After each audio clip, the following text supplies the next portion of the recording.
Hello, and welcome to our lecture on the War of 1812. The War of 1812 was the second major war for the United States. The first major war was the Revolutionary War. As with the Revolutionary War, the United States was fighting the British in the War of 1812. And the main reason for the fighting was shipping rights.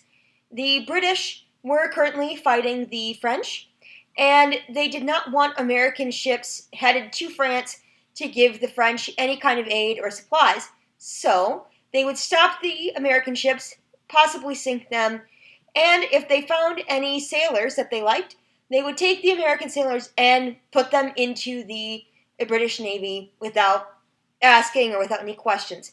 That's called impressment, and as you might imagine, not a lot of people in the United States were very happy about that. The third major reason for fighting in the war would be the British were keeping some of their forts that they had had in North America, in and around the Great Lakes, since the Revolutionary War.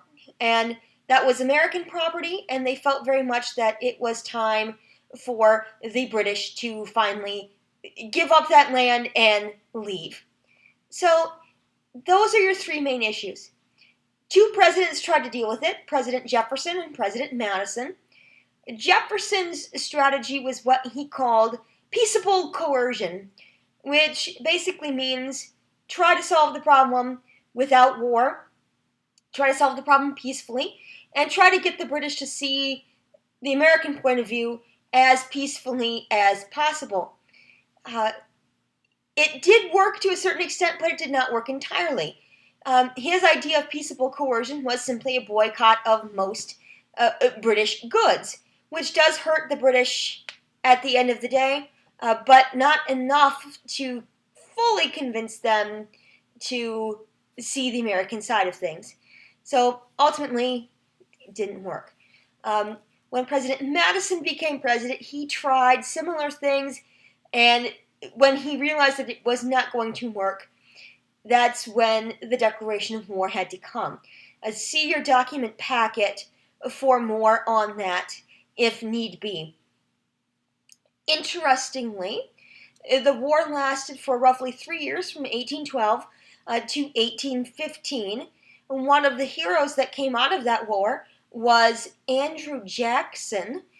Andrew Jackson would become famous because of the Battle of New Orleans in particular, and would go on to be president in the 1828 election. So keep that in your hats for a couple of chapters from now. All right? Now, the end of the war is also a big deal. Obviously, the United States ends the war, and they feel as though it is sort of a second war for independence, a second shot at proving to the British that, yes, the Americans are independent, we can take care of ourselves, and not only that, but we are a force to be reckoned with. The treaty is mostly neutral. The United States does not get a lot out of this treaty, but neither do the British. The idea is you end the war, you end it as quickly as possible. Why? Because the British were getting out of their war with the French, and we did not want to feel the full force of the British Navy. So, also keep this in mind. The Federalists in the United States were mostly against the war.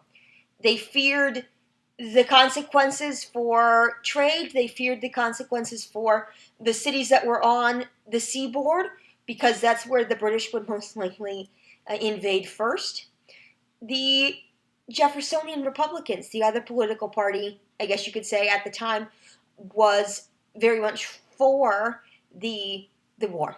They felt that we had to stand up for our rights, and if we didn't teach the British a lesson now, they would never learn, and we had to stand up for our independence now. So, if you have any questions about the War of 1812, it is relatively straightforward, but let me know. Please feel free to send me an email or get in touch with me. Okay?